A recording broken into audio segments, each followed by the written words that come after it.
ഈ അടുത്ത് റമളാനിന്റെ തൊട്ട് മുമ്പ് ഒരു സ്ഥലത്ത് ക്ലാസ്സിന് പോയപ്പോ ഒരു ഉമ്മ സങ്കടം പറഞ്ഞു. എന്താ സങ്കടം എന്നറിയാം?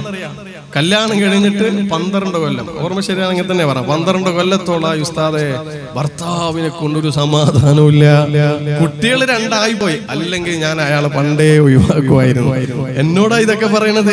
എന്നിട്ട് പറയാണ് ഭർത്താവിന്റെ സ്വഭാവം നന്നാവാൻ ഒന്ന് ദുആ ചെയ്യണേ എന്ന്. എന്നിട്ട് ആ പെണ്ണുങ്ങൾ പറയുന്നുണ്ട്, പക്ഷെ നാട്ടില് പുറത്തെല്ലാവർക്കും വല്ല വേണ്ടപ്പെട്ട ആളാ, ജനങ്ങൾക്ക് വല്ല വേണ്ടപ്പെട്ട ആളാ, പള്ളിക്ക് വേണ്ടി ഓടി നടക്കുന്ന ആളാ. പക്ഷെ ഉസ്താദെ വീട്ടില് അയാളെ കൊണ്ട് എനിക്കൊരു സമാധാനവുമില്ല, അതുകൊണ്ടൊന്ന് ദുആ ചെയ്യണേന്ന്. നമ്മളെല്ലാം ഓൾ ആരോടെങ്കിലും പോയി പറഞ്ഞു ഉണ്ടാവില്ലായിരിക്കും അല്ലെ? അങ്ങനെ വിശ്വസിക്കാം. ഏതായിരുന്നാലും മാന്യമായി പെരുമാറാം അവനവന്റെ വീട്ടിലുള്ള ഓരോ സഹോദരിമാരോടും. ഉമ്മമാരെ ഇൻഷാ അല്ലാഹ് നബി സല്ലല്ലാഹു അലൈഹി വസല്ലമ തങ്ങൾ എത്ര മനോഹരമായിട്ടാണ് ആ പെണ്ണിന്റെ നിയമങ്ങൾ നമുക്ക് പറഞ്ഞു തന്നത്. നിങ്ങളുകൾക്ക് ഇനിയും ചിന്തിക്കും, ഇതെന്താണ് ഇങ്ങനെയൊരു സംസ്കാരം, ഇങ്ങനെ വലിയ പ്രയാസങ്ങളല്ലേ പെണ്ണിനുള്ളത് എന്ന്.